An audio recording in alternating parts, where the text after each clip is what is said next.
Hey everybody, it's Kristin from Magoosh. Welcome to this episode of Tuesday CT, in which we're going to be talking about the top 3 tips to improve your ACT reading score. And we are going to kick off this episode with a super obnoxious phrase.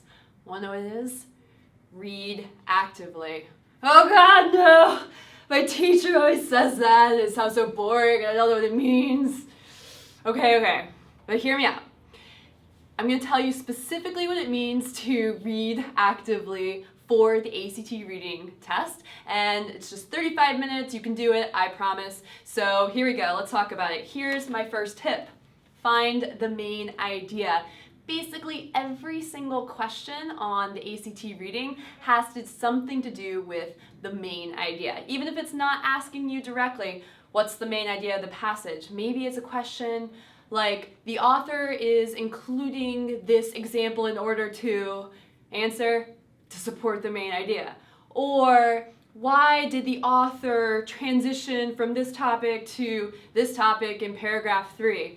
Answer, to support the main idea. So if you have a clear idea of what the main idea is in your head before you start doing the questions, you are going to be in much better shape and you're going to be much less tempted by the wrong answers that may sound like they're right or may sound like they're in the passage, but they're not supporting the main idea.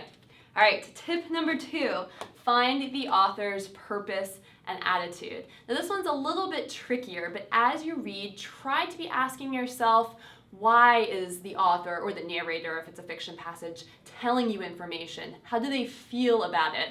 Now, a lot of students always ask me, well, how do I know that? That's really difficult for me to do when I read. Well, one thing that I do is pay attention to strong word choices. So if you see something like something is very if they have a very positive tone, maybe they're saying things such as something was excellent or groundbreaking or beneficial.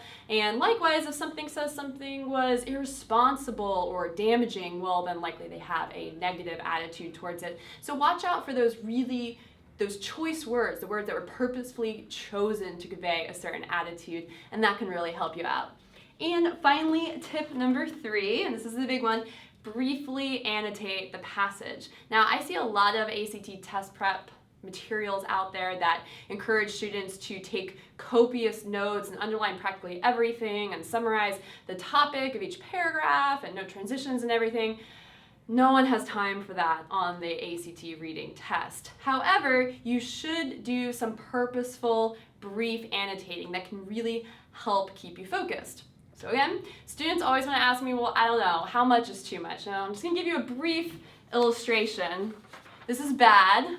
Okay, so this person has completely annihilated their test with underlining. It's everywhere, there's notes everywhere, and you don't get any credit for any of this hard work. Maybe this would be really great if you were planning an AP English essay or something like that, but no one has time for this on the test. So make sure that you are doing really purposeful annotation. So this is good. I would say this is a good amount of underlining. Now yours might vary a little bit, but just underlining some keywords, and this is important, noting the main idea at the end. Now I know you probably can't read this. It's just to give you a sense, but a quick jotting down of the main idea at the end can really help do what I was telling you before, and that is focus on the main idea when you're answering the questions. So just a little bit of underlining. And don't worry about getting caught up about what should I underline. I don't know what the right things to underline are. What are the questions going to ask me? This is what's important. The very act of underlining, of looking to try to figure out what's important, forces you to pay attention and not just sit back and passively read and let your mind wander and then you don't remember anything. So it's really more the act of looking to underline than what you actually underline that I think can really help you out on this test. So there we go. Find the main idea, try to pay attention to the author's attitude and their purpose as you read, and do some brief annotating, and you are going to be in awesome shape to improve your ACT reading score, and I will see you next Tuesday CT.